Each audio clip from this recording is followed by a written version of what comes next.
సాంఖ్యాక శాస్త్రం. సో ఈరోజు మన క్లాస్లో నేర్చుకోబోయేది ఏంటిదంటే సగటును ఎన్ని విధాలుగా మనం కనుక్కోవచ్చు. సో మనం లాస్ట్ క్లాస్లో నేర్చుకుంది ఏంటిదంటే దత్తాంశం అంటే ఏంటిది, అవర్గీకృత దత్తాంశం అంటే ఏంటిది, తర్వాత వర్గీకృత దత్తాంశం అంటే ఏంటిది, అవర్గీకృత అని దేన్ని అంటాం, వర్గీకృత అని దేన్ని అంటాం, ఈ రెండింటికి మధ్య ఉన్నటువంటి భేదాన్ని గురించి కూడా మనం తెలుసుకోవడం జరిగింది కదా. అదేవిధంగా మనం అవర్గీకృత దత్తాంశానికి గాను మరియు వర్గీకృత దత్తాంశానికి గాను కేంద్రీయ స్థాన విలువలు మనకు 3 ఉంటున్నాయి. ఒకటి అంకమధ్యమం లేదా సగటు లేదా సరాసరి అంటాం, రెండవది వచ్చేసి మధ్యగతం, మూడవది వచ్చేసి బాహులకం, తర్వాత ఓజీ వక్రాలు అని చెప్పి మనం గీస్తాం, ఆ తర్వాత మాట్లాడుకుందామని కూడా మనం చెప్పుకున్నాం కదా. రైట్. సో ఇక్కడ మనం సగటు గురించి, మధ్యగతం గురించి, బాహులకం గురించి, అవర్గీకృత దత్తాంశం ద్వారా ఏ విధంగా చేయాలో మనం లాస్ట్ క్లాస్లో నేర్చుకున్నాం కదా. సో ఇప్పుడు మనం నేర్చుకునేది ఏంటిదంటే ఒక అవర్గీకృత దత్తాంశం ఇచ్చినప్పుడు లేదా ఒక వర్గీకృత దత్తాంశం ఇచ్చినప్పుడు సగటును కనుక్కోవడానికి మనం ఉపయోగించే పద్ధతుల గురించి మనం తెలుసుకుంటాం. ఒకటి ప్రత్యక్ష పద్ధతి, రెండోది వచ్చి విచలన పద్ధతి, మూడోది వచ్చి సంక్షిప్త విచలన పద్ధతి. దీనిని మనం సోపాన విచలన పద్ధతి అని కూడా మనం అంటాం. ఓకేనా. సో ఈరోజు సగటు కనుక్కోవడానికి మనం ఉపయోగించాల్సిన పద్ధతుల గురించి మనం ఒక్కొక్కటిగా తెలుసుకుందాం. ఓకేనా. సో ఫస్ట్ ఇక్కడ ఒక ఉదాహరణ ఉంది టెక్స్ట్ బుక్లో, ఆ ఉదాహరణ ఏంటో చూసిన తర్వాత అసలు ఇది వర్గీకృత దత్తాంశమా అవర్గీకృత దత్తాంశమా ఫస్ట్ తెలుసుకోవాలి. సో వర్గీకృత దత్తాంశం అయితే ఏ విధంగా చేయాలి, అవర్గీకృత దత్తాంశం అయితే దాన్ని ఏ విధంగా చేయాలి. సో ఆ రెండింటికి మధ్య తేడా ఏంటిదో మీరు గమనించి చేయొచ్చు. ఒకసారి లెక్క చూద్దాం. రంగాయపల్లి పాఠశాలలోని 10వ తరగతికి చెందిన 30 మంది విద్యార్థులు గణితంలో పొందిన మార్కులు పట్టికలో ఇవ్వబడ్డాయి. విద్యార్థులు పొందిన మార్కుల సగటును కనుగొనండి. ఇక్కడ సగటును కనుగొనండి అన్నాడు. సో సగటును ఏ విధంగా కనుక్కోవాలి మనము చూడండి ఇక్కడ. సో పొందిన మార్కులు, ఇక్కడ విద్యార్థుల సంఖ్య 2 ఇవ్వడం జరిగింది. పొందిన మార్కులు అంటే విద్యార్థులు పొందిన మార్కులు పైన ఉన్నాయి. ఒక విద్యార్థికి 10 మార్కులు వచ్చినాయి, ఇంకొక విద్యార్థికి 20 మార్కులు వచ్చినాయి, ఇంకో 3 విద్యార్థులకు 36 మార్కులు వచ్చినాయి. అంటే ఒక్కొక్క విద్యార్థికి 36. కాబట్టి దాన్ని ఏ విధంగా రాసుకున్నాం, 3 విద్యార్థులకు 36 మార్కులు వచ్చినట్టుగా మనం రాసుకున్నాం. ఇక్కడ 4 విద్యార్థులకు కూడా 40 వచ్చినాయంట. సో అందుకే ఇక్కడ ఏం చేసినాం, 4 విద్యార్థులకు 40 మార్కులు వచ్చినాయి. ఓకేనా. ఈ విధంగా మనం పట్టిక ఇవ్వడం జరిగింది. సో దీని అర్థం ఏంటిదో మనం తెలుసుకుందాం. ఇక్కడ 10 అనేటువంటి మార్కులు ఒక్కరికే వచ్చినాయి, క్లియరా. 20 అనేటువంటి మార్కులు ఒక్కరికే వచ్చినాయి. కానీ 36 అనే మార్కులు ఎంతమందికి వచ్చినాయి, ఇక్కడ 3కి వచ్చినాయి. అంటే పునరావృతం అయ్యింది, మార్కులు అనేటివి పునరావృతం అయినాయి. 36 మళ్ళీ 36 వచ్చినాయి, మళ్ళీ 36 వచ్చినాయి, మార్కులు పునరావృతం అయినాయి. ఎంతమందికి పునరావృతం అయినాయి, 3 విద్యార్థులకు పునరావృతం అయ్యింది. సో ఈ పునరావృతం అయ్యేటువంటి ఈ సంఖ్యకు సంబంధించినటువంటి విలువ ఏదైతే ఉందో సంఖ్య, అది పౌనపుణ్యం. ఓకే, ఇది పౌనపుణ్యంగా మనం తీసుకుంటాం. మరి ఇక్కడ తరగతి అంతరం ఉందా, తరగతి అంతరం లేదు కదా. సో ఇక్కడ దీన్ని మనం ఏం చేస్తున్నాము అంటే ఒక పరిశీలన అంశంగా మనం తీసుకుంటాం. సో పరిశీలన అంశం అంటే ఏంటి, ఇక్కడ xi అనేటువంటిది పరిశీలన అంశము. ఓకేనా. సో ఇది x1, x2, x3, x4 గా మనం తీసుకోవచ్చు. సో ఇవేంటివి పౌనపుణ్యాలు. సో పౌనపుణ్యాన్ని మనం ఏమంటున్నాము, fi, ఇది పౌనపుణ్యం. ఓకేనా. చూడండి ఇక్కడ xi పరిశీలనాంశము, fi పౌనపుణ్యం. సో లాస్ట్ క్లాస్ లో కూడా మనం చెప్పుకున్నాం i. సో 1, 2, 3, 4, 5, 6, 7, 8, 9, 10, 11, 12, 13.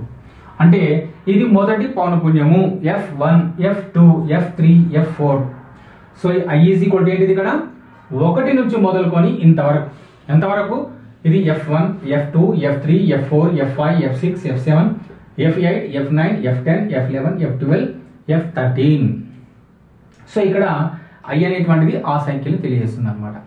ఇక్కడ కూడా అంతే, x1, x2, x3, x4, x5, x6, x7, x8, x9, x10, x11, x12, x13. So ఆ విధంగా నెంబర్ రాసే బదులు మనం ఏమంటున్నాం అంటే xi అని చెప్తున్నాం. సో ఇది పరిశీలనాంశము, ఇదేమో పౌనపుణ్యం. క్లియరా. నెక్స్ట్ ఇప్పుడు మనం ఏం చేద్దామంటే వీటిని మనం ఒక పట్టిక రూపంలో రాసుకోవాలి. దత్తాంశాన్ని ఎప్పుడు కూడా మనం ఏం చేయాలి, వర్గీకరించుకొని పట్టిక రూపంలో మనం క్రోడీకరించుకోవాలి కదా. రైట్. 10 మార్కులు వచ్చినటువంటి విద్యార్థులు ఎంతమంది? ఒక్కరు. 20 మార్కులు వచ్చినటువంటి విద్యార్థులు ఒక్కరు. 36 మార్కులు వచ్చిన విద్యార్థులు ఎంతమంది? ముగ్గురు. ఇదే పట్టికని మనం ఏం చేస్తున్నామంటే నిలువుగా రాసుకుంటున్నాం. అడ్డంగా ఇచ్చిన పట్టికని మనం నిలువు పట్టికగా రాసుకుంటున్నాం. రాసుకున్న తర్వాత ఒకటే ఒక కాలం మనం కొట్టుకుంటున్నాం. అదేంటిదంటే పౌనపున్యాన్ని విద్యార్థుల యొక్క పరిశీలన అంశాలు ఉన్నాయి కదా మార్కులు, వాటితోటి మనం గుణిస్తున్నాం. ఇది FI XI 10 × 1 10 × 1 ఎంత? 10. 20 × 1 ఎంత? 20. 36 × 3 3 6 18 1 జీతాలు 3 9 1 10 108. 40 × 4 160. 50 × 3 150. 56 × 2 2 6 12 1 జీతాలు 2 5 10 1 11.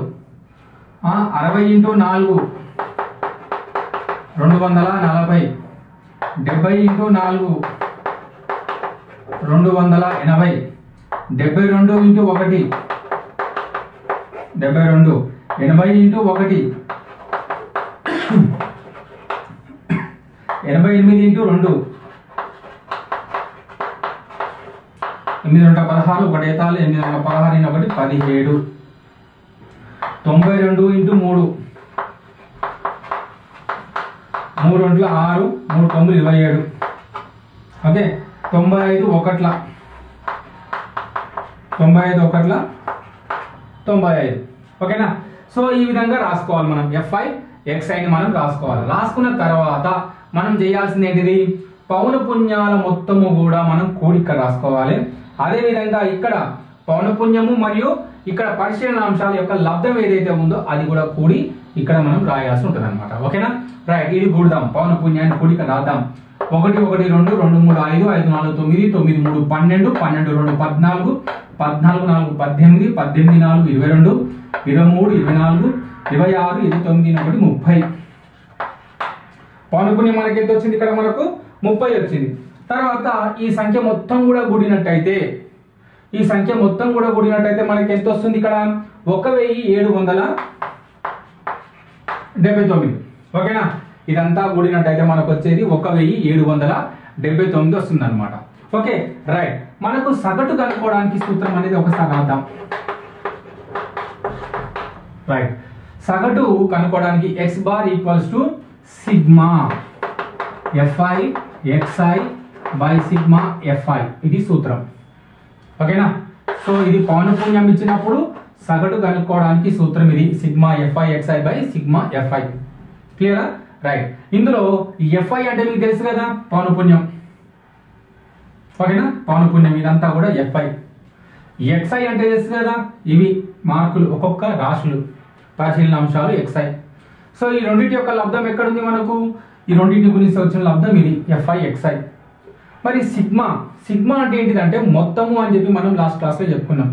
సిగ్మా ఈ FI XI యొక్క విలువలు అన్నిటినీ కూడినట్టయితే వచ్చేదే సిగ్మా FI XI. సో అది ఇక్కడ రాద్దాం. Sigma FI XI = 1779 divided by FI. FI అంటే ఏంటి? పౌనపున్యాల మొత్తము. సిగ్మా మొత్తం అంటే ఏంటి? మొత్తాన్ని కూడితే వచ్చేదే మొత్తం, అది సిగ్మా. సో ఎంత వచ్చింది మనకు? 30.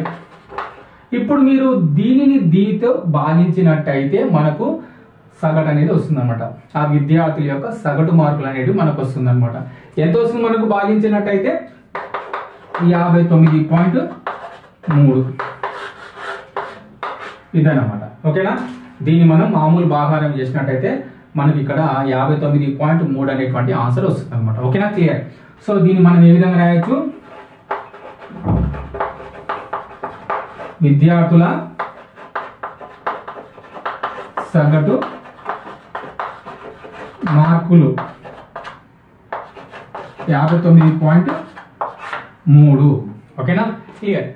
ఇప్పుడు ఒక అవర్గీకృత దత్తాంశం నుంచి వర్గీకృత పౌనపున్య విభాజన పట్టికను తయారు చేసుకోవాలి. దాని ద్వారా సగటును ఏ విధంగా కనుక్కోవాలి సో మనం ఏం చేస్తున్నామంటే ఒకే ఒక ఉదాహరణ తీసుకొని ఈ ఉదాహరణ తీసుకొని మనం సగటు కనుక్కోవడానికి 3 పద్ధతులు మనం నేర్చుకుంటాం. ఓకేనా? ఉదాహరణ ఒకే ఉదాహరణ తీసుకొని మనం సగటు కనుక్కోవడానికి 3 పద్ధతుల ద్వారా మనం సగటును ఏ విధంగా కనుక్కోవాలో మనం నేర్చుకుంటాం అనమాట. ఓకేనా? రైట్. ఇప్పుడు ఒక ఉదాహరణ మనం తీసుకుందాం. ఆ ఉదాహరణ ఏంటిదంటే ఇక్కడ మార్కులు మరియు విద్యార్థుల సంఖ్య 2 ఇవ్వడం జరిగింది. ఇక్కడ మార్కులు ఏ విధంగా జరిగిందంటే పౌనపున్య విభాజన పట్టిక ద్వారా. పౌనపున్య విభాజనం అంటే ఏంటిది? ఇక్కడ వర్గీకృత. ఇక్కడ మార్కులని మనం ఏం చేసుకున్నాం? వర్గీకృతం చేసుకున్నాం. వర్గీకృతం అంటే ఏంటిది? ఇక్కడ తరగతి అంతరం అయితే ఉంది 10 నుంచి 25 లోపు, దాని పొడవు అనేటువంటిది 1 కన్నా ఎక్కువ ఉంది కదా. సో ఇది ఏమవుతుంది? మనకు తరగతి అంతరం పొడవు 1 కన్నా ఎక్కువ ఉన్నట్టయితే అది వర్గీకృతమైనటువంటి దత్తాంశం. సో ఈ వర్గీకృతమైనటువంటి దత్తాంశం యొక్క పౌనపున్యాన్ని విభాజనం చేసుకోవడం, దానికి సపరేట్ చేసుకోవడం అనమాట. అదే వర్గీకృత పౌనపున్య విభాజన పట్టిక. ఇక్కడ రాసుకున్నాం చూడండి, అదే వర్గీకృత పౌనపున్య విభాజన పట్టిక. సో ఇక్కడ 10, 25 మధ్యన ఉన్నటువంటి విద్యార్థులు ఎంతమంది? 2. ఇక్కడ 25 నుంచి 40 లోపు మార్కులు వచ్చిన విద్యార్థులు ఎంతమంది? 3. 40 నుంచి 55 లోపు మార్కులు వచ్చిన విద్యార్థులు ఎంతమంది? 7. అదేవిధంగా 85 నుంచి 100 లోపు మార్కులు వచ్చిన విద్యార్థులు 6. ఇది వాడు ఇచ్చినటువంటి ప్రశ్న. ఆ ప్రశ్న నుంచి మనం ఏం కనుక్కోవాలి? ఇక్కడ పై వర్గీకృత దత్తాంశం నుండి ప్రత్యక్ష పద్ధతి, ఈ పద్ధతిని ఉపయోగించి సగటు కనుగొనండి అంటున్నాడు. సో మనం ఈరోజు ఫస్ట్ ప్రత్యక్ష పద్ధతి ద్వారా సగటు ఏ విధంగా కనుక్కోవాలో చూద్దాం. సో ఇంతకుముందు మనం పట్టిక ఏదైతే ఉందో దాదాపుగా అదే పట్టిక. సో ఇంతకుముందు మనం అవర్గీకృత దత్తాంశం అన్నప్పుడు తరగతి అంతరం లేకుండే, అందులో పరిశీలన అంశాలు మాత్రమే ఉంటాయి. ఎప్పుడైతే వర్గీకృత పౌనపున్య విభాజన పట్టిక తయారు చేసుకుంటామో అందులో మాత్రం తరగతి అంతరం రాసుకుంటున్నాం. ఓకేనా? సో తరగతి అంతరం రాసుకున్న తర్వాత నెక్స్ట్ వచ్చేది పౌనపున్యం. పౌనపున్యం అనేది అన్నిట్లో ఉంటుంది అనమాట. ఓకేనా? సో పౌనపున్యం రాసుకోవాలి. సో ఇక్కడ మధ్య విలువ అనేటువంటిది ఇంకొక కాలం. సో మధ్య విలువ అనేది ఏంటిదంటే దాన్ని మనం ఏమనొచ్చు? తరగతి మార్కు అని కూడా అనొచ్చు, లేదా తరగతి చిహ్నం అని కూడా అనొచ్చు, లేదా ఆ తరగతి యొక్క మధ్య విలువ అని కూడా అనొచ్చు. ఏ పేరుతో పిలిచినా కూడా ఒకటే. తరగతి మార్పు అనొచ్చు, తరగతి చిహ్నము అనొచ్చు, లేదా మధ్య విలువ అని కూడా మనం అనొచ్చు అనమాట. సో మధ్య విలువ అంటే ఏం లేదు, తరగతి యొక్క దిగువ అవధి ఎగువ అవధిని కూడి బయట చేయాలి మనం, అప్పుడు అది మనకు మధ్య విలువని ఇస్తుంది. ఇప్పుడు చూద్దాం. ఫస్ట్ తరగతి అంతరాన్ని రాద్దాం. 10 నుంచి 25. ఓకేనా? నెక్స్ట్ 25 నుంచి 40. నెక్స్ట్ 40 నుంచి 55. 55 నుంచి 70. 70 నుంచి 85. 85 నుంచి 100. ఇది తరగతి అంతరం. నెక్స్ట్ పౌనపున్యం రాసుకోవాలి కదా. సో పౌనపున్యం 2, 3, 7, 6. 2, 3, 7, 6. మళ్ళీ 6, 6. ఇది పౌనపున్యం. ఇది రాసుకున్న తర్వాత మనం చేయాల్సింది 2 కాలమ్స్ మనం ఫిల్అప్ చేస్తే అయిపోతుంది. ఎట్లా? చూడండి, పౌనపున్యం వచ్చింది కదా, రైట్. మధ్య విలువ రాయాలి కదా. సో మధ్య విలువ ఎట్లా చేస్తాం మనము? ఈ రెండింటిని కూడి బయట చేయాలి. ఈ రెండింటిని కూడి బయట చేయాలి. 10 + 25 35. 35ను సగం చేస్తే 17.5 వచ్చిందా? మళ్ళీ ఒకసారి చెప్తా. ఈ దిగువ అవధి ఎగువ అవధి ఈ రెండింటిని కూడి బయట చేయాలి. ఈ రెండింటిని కూడితే ఎంత? 10 + 25 35. 35ను సగం చేస్తే 17.5. అదేవిధంగా ఇది కూడా 25 + 40 ఎంత అవుతుంది? 65. 65ను సగం చేస్తే 32.5. ఓకేనా? రఫ్ అనేది అక్కడ చేద్దాం కావాలంటే. 40 + 55 ఎంత? 95. 95ను మనం ఏం చేయాలి? సగం చేయాలి.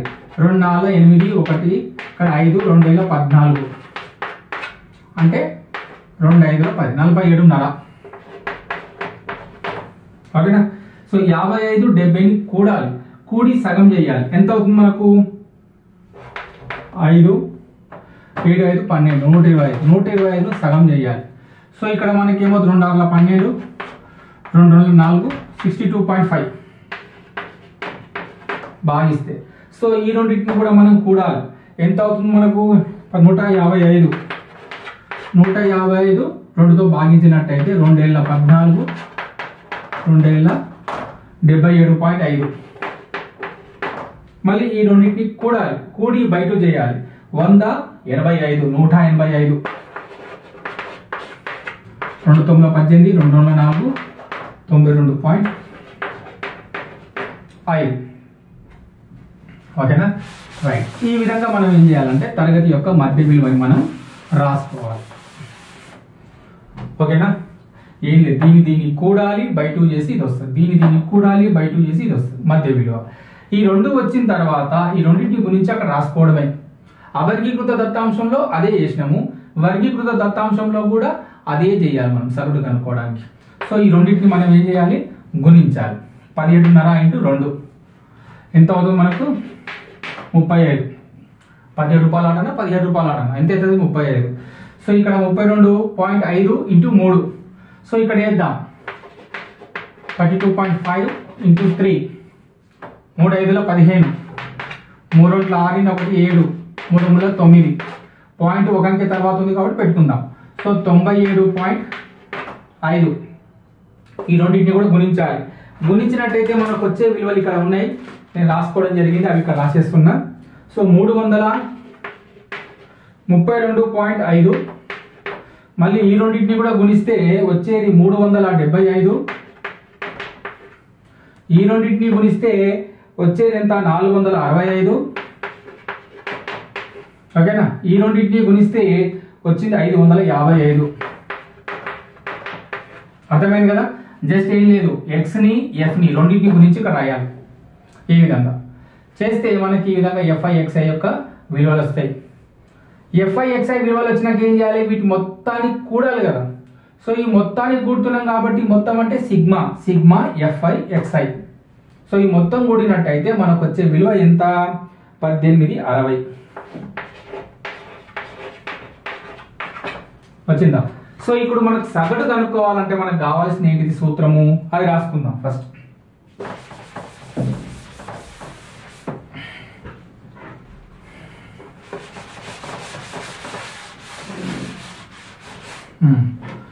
సగటు కనుక్కోవడానికి సూత్రం ఏంటిదంటే సిగ్మా FI/XI సిగ్మా FI, ఇది సూత్రం. సో మనకు సిగ్మా FI/XI తెలుసు ఎంత 1860.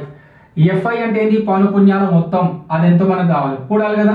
2 3 5 5 7 12 12 6 18 18 6 24 24 6 30 ఎంత వచ్చింది 30. సో అది ఇక్కడ రాద్దాం 1860/30. ఈ 0 కట్.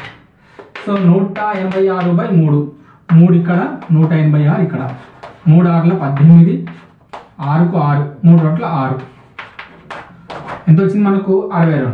ఏంటిది 62? సగటు. ఏం సగటు? విద్యార్థుల యొక్క మార్కుల సగటు. అది ఇక్కడ రాద్దాం. విద్యార్థుల మార్కుల సగటు. ఈ సగటు ఏ విధంగా వచ్చిందంటే ప్రత్యక్ష పద్ధతి ద్వారా మనం కనుక్కోవడం జరిగింది. సో ప్రత్యక్ష పద్ధతి ద్వారా సగటు కనుగొనండి అంటే మీరు ఉపయోగించాల్సినటువంటి సూత్రం ఏంటిది, sigma FI/XI divided by sigma FI అనే సూత్రాన్ని మీరు ఉపయోగించవచ్చు. ఓకేనా? సో ఈ పద్ధతిలో మనం చేసినట్టయితే మనకు సగటు అనేది కనుక్కోవచ్చు. ఇప్పుడు మనం చేసేది ఏంది, ఇదే ఉదాహరణ తీసుకుందాం. ప్రత్యక్ష పద్ధతి కాకుండా విచలన పద్ధతి ద్వారా చేద్దాం. సో మనకు ఒక డౌట్ రావచ్చు, ప్రత్యక్ష పద్ధతి ఎప్పుడు చేయాలి, విచలన అని సంక్షిప్త విచలన పద్ధతులు ఎప్పుడు చేయాలి. ఎప్పుడైతే మనకు పౌనపున్యం విలువలు మధ్య విలువలు ఇవి కనుక తక్కువగా ఉన్నట్టయితే మనం ఇవి చేయొచ్చు. ఒకవేళ ఈ పౌనపున్యం కానివ్వండి మధ్య విలువలు కానివ్వండి విలువలు ఎక్కువగా ఉన్నట్టయితే గుణించడం ద్వారా వచ్చే విలువ మరింత ఎక్కువగా ఉంటుంది. అవునా? దీన్ని సులభతరం చేయడం కోసమే మనకు ఉన్నటువంటి పద్ధతులు ఏంటివి అంటే ఒకటి విచలన పద్ధతి, సంక్షిప్త విచలన పద్ధతి. అర్థమవుతుందా? పౌనపున్యం విలువ ఎక్కువగా ఇచ్చినట్టయితే మనం పాటించాల్సినటువంటి పద్ధతులు ఏంటివంటే, ఒకటి విచలన పద్ధతి వాడచ్చు, సంక్షిప్త విచలన పద్ధతిని వాడచ్చు. ఒకవేళ చిన్న చిన్న నెంబర్లు కనుక ఇచ్చినట్టయితే మనం వాడాల్సింది ఏంటిది, ప్రత్యక్ష పద్ధతి. అంతే. ఓకేనా? ఇప్పుడు మనం ఏం చేద్దామంటే విచలన పద్ధతి ద్వారా సగటు ఏ విధంగా కనుక్కుంటామో చూద్దాం. ఇంతకుముందు తీసుకున్నటువంటి అదే ఉదాహరణ తీసుకొని మనం సగటును విచలన పద్ధతి ద్వారా కనుక్కోవాలి. ఓకేనా? ఫస్ట్ పద్ధతి ప్రత్యక్ష పద్ధతి, రెండవ పద్ధతి ఏమో విచలన పద్ధతి. ఈ విచలన పద్ధతికి ఇంకొక పేరు ఏంటిదంటే ఊహించిన సగటు పద్ధతి అనొచ్చు, లేదా విచలన పద్ధతి అని కూడా మనం అనొచ్చు అనమాట. Okay, right. ఇప్పుడు మనం ఏం చేద్దామంటే మార్కులు దీన్ని తరగతి అంతరంగా రాసుకోవాలి కదా. రైట్, ఇంతకుముందు రాసుకున్నట్టే తరగతి అంతరంగా రాసుకోవాలి. నెక్స్ట్ విద్యార్థుల సంఖ్య పౌనపున్యంగా రాసుకున్నాం ఇంతకుముందు కూడా. సో పౌనపున్యం కూడా యాజ్ ఇట్ ఈజ్ ఇంతకుముందు చేసినట్టుగా. తర్వాత మధ్య విలువ, ఇంతకుముందు మధ్య విలువ కూడా మనం రాసుకున్నాం. ఏ విధంగా రాసుకున్నాం మధ్య విలువ?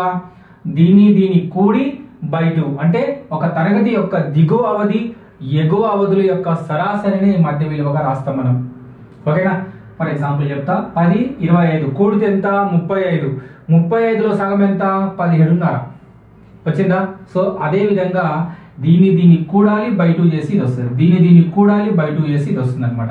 సో ఇది మనం ఇంతకుముందు మనం ప్రత్యక్ష పద్ధతి చేసుకునేటప్పుడు ఇది చెప్పుకున్నాం కాబట్టి ఇదంతా ముందే రాసి నేను పెట్టుకున్నా. సో ఎక్స్ట్రా చేసేది ఏంటి అంటే జస్ట్ ఇది రాయాలి, మనం ఇది రాయాలి. సో డిఐ అంటే ఏంటిది మనం చూద్దాం. DI is equal to XI minus A. Xi అంటే మీకు తెలుసు పరిశీలన అంశం అని. మరి ఏ అంటే ఏంటిది ఇక్కడ? ఏ అంటే ఊహించినటువంటి సగటు, దానిని ఇంగ్లీష్లో అజ్యూమ్డ్ మీన్ అంటాం. ఓకేనా? సరే, అజ్యూమ్డ్ మీన్ మనం ఏ విధంగా కనుక్కోవచ్చు? దానికోసం ఏం చేయాలంటే ఈ మధ్య విలువ ఏదైతే ఉందో ఈ ఫస్ట్ దాన్ని ఈ లాస్ట్ దాన్ని రెండింటిని కూడి బై 2 చేయండి. చూడండి ఏమవుతుందో. 17.5 ప్లస్ 92.5, 9, 9, 5, 5, 10, 1 తాలు 10, 1 తాలు 11, 110. 110లో సగం ఎంత? 55. ఓకేనా? సో 55 అనేది తరగతి అంతరంలో చూసుకోండి. 55 ఎక్కడ కనబడుతుంది మనకి? ఇక్కడ కనబడుతుంది, ఇక్కడ కనబడుతుంది. సో 55 కన్నా లోపు తీసుకోవాలి మనం. 55ను తీసుకోకూడదు. ఇది 55 కన్నా లోపు అయితే ఈ తీసుకుంటాం. 55 కన్నా ఎక్కువ అయితే 55 కానీ 55 కన్నా ఎక్కువ అయితే ఈ తీసుకుంటాం, ఈ తరగతి తీసుకుంటాం. సో మనం తీసుకోవాల్సినటువంటి అజ్యూమ్డ్ మీన్ ఏదైతే ఉందో ఈ మధ్య విలువలో తీసుకోవాలి. ఇది ఏ మధ్య విలువలో, ఇది అజ్యూమ్డ్ మీన్ ఏ అంటే. సో ఇది కూడా తీసుకోవచ్చు, కానీ పర్ఫెక్ట్గా 62.5 తీసుకున్నట్టయితే మనకు లెక్క అనేది చాలా సులభతరంగా చేయొచ్చు. ఓకేనా? ప్రత్యక్ష పద్ధతి కన్నా ఇంకా ఈజీగా చేయొచ్చు విచలన పద్ధతి. సరే చూద్దాం. ఇక్కడ DI is equal to XI minus A అన్నాడు కదా. ఎక్స్ఐ అంటే ఏంటిది? ఈ ప్రతిదీ కూడా ఎక్స్ఐలే. XI XI XI XI XI XI అంటే ఇది మొదటి మధ్య విలువ x1, x2 రెండవ మధ్య విలువ, మూడవ మధ్య విలువ, ఈ విధంగానే కదా. రైట్, ఫస్ట్ మనం ఏం చేయాలంటే ఇందులో నుంచి ఈ అజ్యూమ్డ్ మీన్ అంటే ఊహించిన సగటును తీసేయాలి. ఇందులో నుంచి ఇది తీసేయాలి, ఇందులో నుంచి ఇది తీసేయాలి, తర్వాత ఇందులో నుంచి ఇది తీసేయాలి, తర్వాత ఇందులో నుంచి ఇది తీసేయాలి, ఇందులో నుంచి ఇది తీసేయాలి. అదే xi మైనస్ ఏ. ఇది రావాలంటే విచలనాలు రాయాలంటే ఆ విధంగా రాయాలి. ఇప్పుడు 17.5లో నుంచి ఏం తీసేయాలి మనం? 62.5 తీసేద్దాం. ఎట్లా తీసేయాలి మనం? ఎప్పుడైనా ఇందులో నుంచి తీసేయాలి. ఏ విధంగా? 62.5, 17.5 పెద్దదానికి మైనస్, దీనికి ఏమో ప్లస్ ఉంది. తీసేద్దాం. 5 నుంచి 5 పోతే 0, 2 నుంచి 7 పోదు. ఎంత? 5. అప్పు తీసుకుంటే 12, 12 లెక్కలు 7 పోతే 5. ఇక్కడ 5 ఉంటుంది, 5 లెక్కలు 1 పోతే 4. పెద్దదానికి మైనస్ కాబట్టి మైనస్ 45.0. ఓకేనా? సో ఇక్కడ నేను ఏం రాసుకుంటున్నా? -45 రాసుకుంటున్నా. క్లియరా? నెక్స్ట్ ఇప్పుడు మళ్ళీ ఇందులో నుంచి తీసేయాలి. xi మైనస్ ఇది. సో 62 ఎట్లా రాయాలి మనం? 32.5లో నుంచి 62.5 తీసేయాలి. ఇందులో నుంచి తీసేయలేం కదా. సో ఇక్కడ రాసుకుందాం దీన్ని. ఏ విధంగా? -62.5లో నుంచి 32.5ని తీసేద్దాం. 5 నుంచి 5 పోతే 0, 2 నుంచి 2 పోతే 0, 6 నుంచి 3 పోతే 30. సో ఇక్కడ రాద్దాం. పెద్దదానికి మైనస్ కాబట్టి మైనస్ పెట్టుకొని రాయాలి. -30. ఇదే విధంగా మొత్తం రాయాలన్నమాట మనం. ఇప్పుడు 47.5లో నుంచి 62.5 తీసేయాలి. తీసేస్తున్నాం చూడండి. ఇప్పుడు మైనస్ 62.5 47.5 ఇందులో నుంచి ఇది తీసేస్తున్నాం. చూడండి ఇక్కడ 5 నుంచి 5 పోతే 0, 2 నుంచి 7 పోదు 5, 5కి 4 పోతే 1, అదే దానికి మైనస్ ఉంది కాబట్టి మైనస్ 15. ఇందులో నుంచి ఇది తీసేయాలి. అప్పుడు ఎంత మనకు 0. మళ్ళీ ఒక్కసారి చెప్తా వినండి, ఏం లేదు, xiలు ఏవైతే ఉన్నాయో ఇవన్నీ కూడా ఈ ప్రతి ఒక్క xi విలువలో నుంచి ఇందులో నుంచి ఏం తీసేయాలి, మనము అజ్యూమ్డ్ మీన్ ఊహించిన సగటును తీసేయాలి. ఇందులో నుంచి ఇది తీసేయాలి. ప్రతిసారి అంతే, ఇందులో నుంచి ఇదే తీసేయాలి, ఇందులో నుంచి ఇదే తీసేయాలి, ఇందులో నుంచి ఇదే తీసేయాలి, తర్వాత ఇందులో నుంచి ఇది తీసేయాలి, ఇందులో నుంచి తీసేయాలి. ఆ విలువలన్నీ ఇక్కడ రాసుకోవాలన్నమాట, అంతే. ఓకేనా? xi మైనస్ ఏ అంటే ఇది. క్లియరా? రైట్. ఇప్పుడు ఇక్కడ ఏమొస్తుంది, 77.5లో నుంచి 62.5 తీసేయాలి. 77.5లో నుంచి 62.5 తీసేద్దాం. 5 నుంచి 5 పోతే 0, 7 నుంచి 2 పోతే 5, ఇక్కడ 7 నుంచి 6 పోతే 15, మొత్తం 1. ఎంత వచ్చింది మనకు? ప్లస్ 15. ఇక్కడ ఎంత వస్తుంది మనకు? 30 వస్తుంది. ఇందులో నుంచి తీసేస్తే మనకు 30 వస్తుంది, ప్లస్ 30. సో ఈ విధంగా మనం విచలనాలని రాసుకోవడం జరిగింది. విచలనాలన్నీ కూడా రాసుకున్నాం. ఇది రాసుకున్న తర్వాత మనం చేయాల్సింది ఏంటిది, ఇంతకుముందు మనం ప్రత్యక్ష పద్ధతి అన్నప్పుడు FIని XIతో గుణించుకున్నాం కదా. ప్రత్యక్ష పద్ధతి అన్నప్పుడు మధ్య విలువని పౌనఃపున్యంతో గుణించుకున్నాం ప్రత్యక్ష పద్ధతి ద్వారా. కానీ విచలన పద్ధతి ద్వారా అన్నప్పుడు విచలనాలని పౌనఃపున్యంతోనే గుణించాలి. సో FI DI, ఇది DI, ఈ రెండింటిని గురించి ఇక్కడ రాద్దాం. సో 45 2 90, ఏం 90 మైనస్ 90, 30 3 90, ఏం 90 మైనస్ 90, ఇది 15 ఏళ్ళ 105. ఓకేనా? 6 0 0, 15 6 90, 36 90, సారీ 180. ఇవన్నీ ప్లస్లు. ఇప్పుడు చూడండి, కొన్ని మైనస్లు ఉన్నాయి, కొన్ని ప్లస్లు ఉన్నాయి. సో మనం దానికోసం ఏం చేద్దామంటే మైనస్లన్నీ కూడదాం, ప్లస్లన్నీ కూడదాం.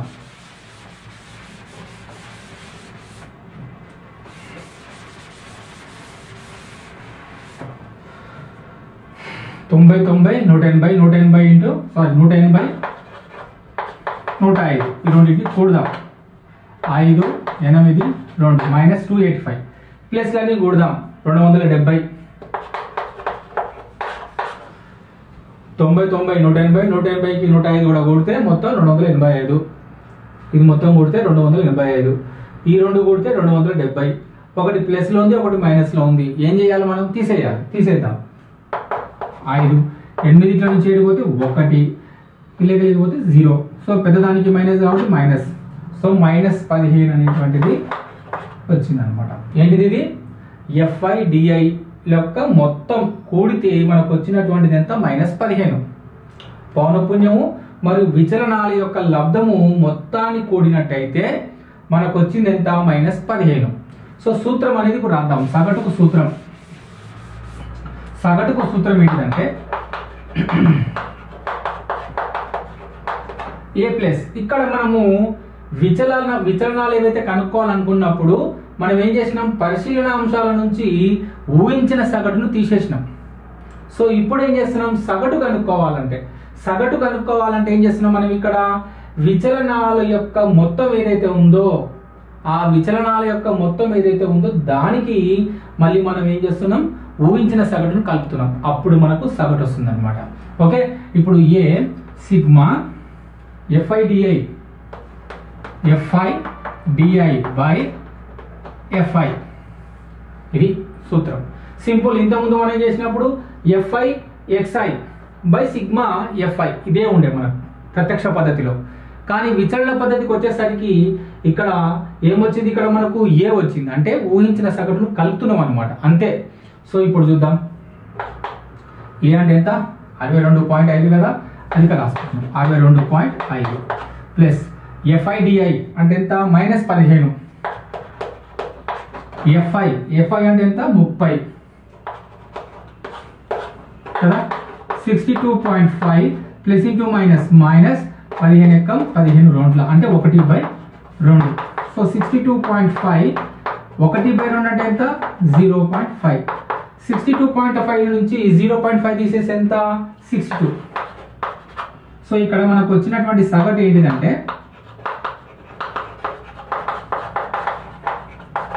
62.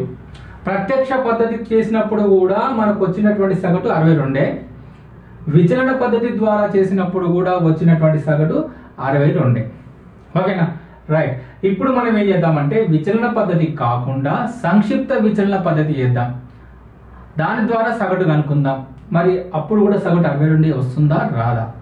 సో మనకు విచలన పద్ధతి కానీ, ప్రత్యక్ష పద్ధతి కానీ, సంక్షిప్త విచలన పద్ధతి కానీ, ఈ 3 పద్ధతిలో ఏ పద్ధతి చేసినా ఆన్సర్ అనేది మనకు అంతే వస్తుంది అనమాట. ఓకేనా, రైట్.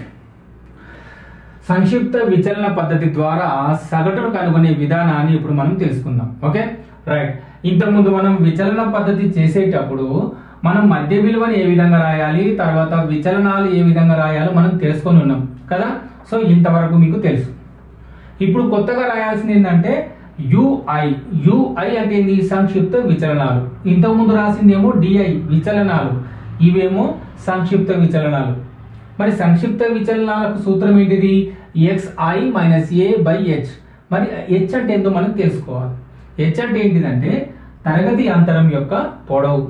తరగతి అంతరం పొడవు ఏ విధంగా వస్తుందంటే ఇందులో నుంచి తీసేయాలి. ఎగువ అవధి నుంచి దిగువ అవధిని మనం తీసేయాలి. చూడండి, ఇక్కడ 25లో నుంచి ఎంత తీసేస్తున్నాం? 10 తీసేస్తున్నాం. ఎంత వచ్చింది మనకు? 15. 15 అనేటువంటిది ఏంటిదంటే ఆ తరగతి యొక్క పొడవు. ఒకవేళ ఇక్కడ 24 ఇక్కడ 25 ఉందనుకుందాం. ఈ విధంగా ఉందనుకుందాం. అప్పుడు మనం ఏం చేస్తాం? అప్పుడు ఈ విధంగా ఉందనుకుందాం. అప్పుడు ఏం చేయాలి? ఇందులో నుంచి తీసేయాలి. తీసేసి 1 కలపాలి. ఈ విధంగా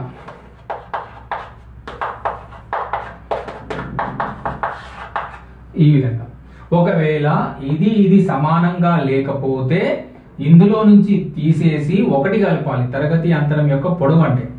ఒకవేళ 2 సమానంగా ఉన్నాయి అంటే ఇందులో నుంచి తీసేస్తే సరిపోతుంది. క్లియరా? రైట్. ఇప్పుడు మీకు తరగతి అంతరం పొడవు అంటే ఏంటో తెలిసింది. సో ఇప్పుడు రాస్తున్నా నేను. హెచ్ అంటే ఎంత? 25లో నుంచి 10 పోతే 15. హెచ్ అంటే 15 మనకు వచ్చింది.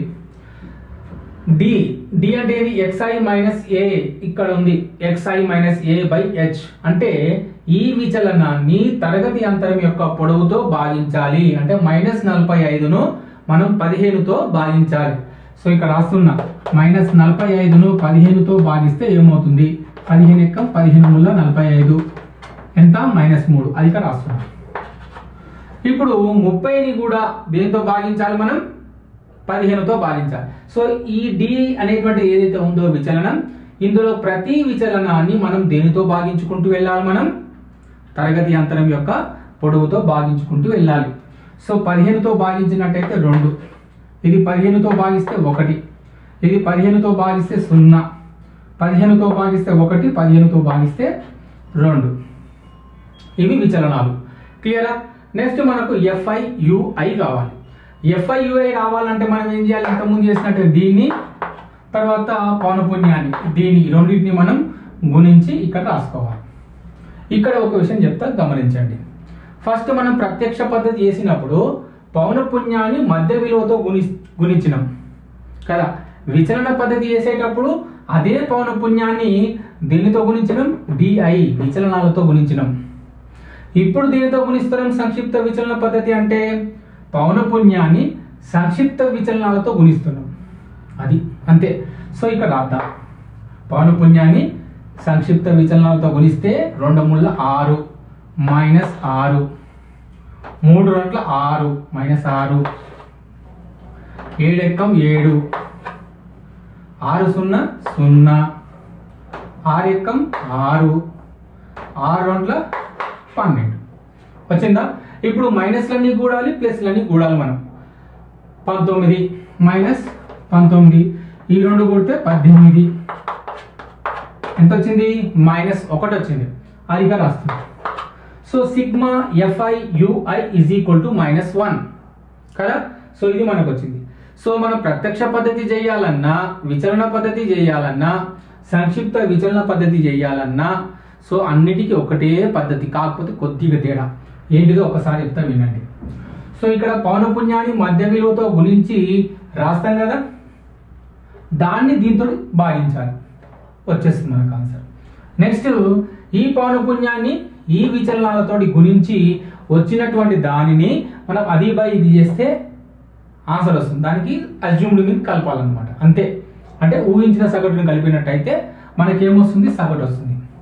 సో ఇందులో ఏమవుతుంది, మనకు ఈ పౌనపున్యాన్ని సంక్షిప్త విచలనాలతో గుణించినట్టయితే మనకు సంక్షిప్త విచలనాల యొక్క లబ్ధాల మొత్తం మనకు వస్తుంది, -1 వచ్చింది. దీన్ని కూడా దీంతో మనం భాగించాలి. భాగించి ఏం చేయాలి, తరగతి అంతరం యొక్క పొడవుతో గుణించాలి. గుణించినట్టయితే మనకు సగటు వస్తుంది. ఇప్పుడు చేసి చూపిస్తాం, ఓకేనా. సేమ్ ఇంతకుముందు చేసినట్టు అదే సూత్రం, ఏ ప్లస్ అజ్యూమ్డ్ మీన్ ఊహించిన సగటు, ఓకేనా. తర్వాత ఏం చేయాలి, సిగ్మా ఎఫ్ఐ, ఇంతకుముందు డిఐ రాసినాం విచలనాల పద్ధతి కనుక్కునేటప్పుడు. ఇది సంక్షిప్త విచలనాలు కాబట్టి F I U I by F I, right. ఇక్కడ డిఐ వచ్చినుండే విచలనాల పద్ధతికి, ఇప్పుడు సంక్షిప్త విచలనాల పద్ధతి అన్నప్పుడు డి బదులు యు వచ్చింది. హెచ్తో గుణిస్తున్నాం. ఎందుకు హెచ్తో గుణిస్తున్నాం, ఇక్కడ హెచ్తో భాగించినాం కాబట్టి హెచ్తో గుణిస్తున్నాం, రెండు క్యాన్సిల్ అయిపోతుంది వల్ల, రైట్. అది సో ఇప్పుడు చూద్దాం ఏమవుతుందో. ఏ అంటే ఎంత, 62.5, ఎఫ్ఐ యుఐ బై ఎఫ్ఐ, ఇది బై ఇది, -1/30 ఇంటూ హెచ్. హెచ్ అంటే ఎంత, 15. ఇప్పుడు చూడండి 15 ఎక్కం 15 రొంట్ల. సో మనకు వచ్చింది ఏంటి, 62.5 ప్లస్ ఇంటూ మైనస్ 1/2 అంటే ఎంత, 0.5. సో 62.5లో నుంచి నర పోతే ఎంత, 62. సో మనకు వచ్చినటువంటి ఆన్సర్ ఎంత, 62. ఇది సంక్షిప్త విచలన పద్ధతి ద్వారా మనం సగటు కనుక్కునే పద్ధతి. క్లియరా. సో మనం చేయాల్సింది ఏంటంటే, పౌనపున్యాల యొక్క విలువలు చిన్నగా ఉన్నట్టయితే ప్రత్యక్ష పద్ధతిని ఉపయోగించాలి. పౌనపున్యం యొక్క విలువలు ఎక్కువగా ఉన్నట్టయితే అప్పుడు మనం ఉపయోగించాల్సిన పద్ధతులు ఏంటివి, విచలన పద్ధతి కానీ సంక్షిప్త విచలన పద్ధతి కానీ మనం ఉపయోగించి సగటు కనుక్కోవచ్చు, ఓకేనా, రైట్.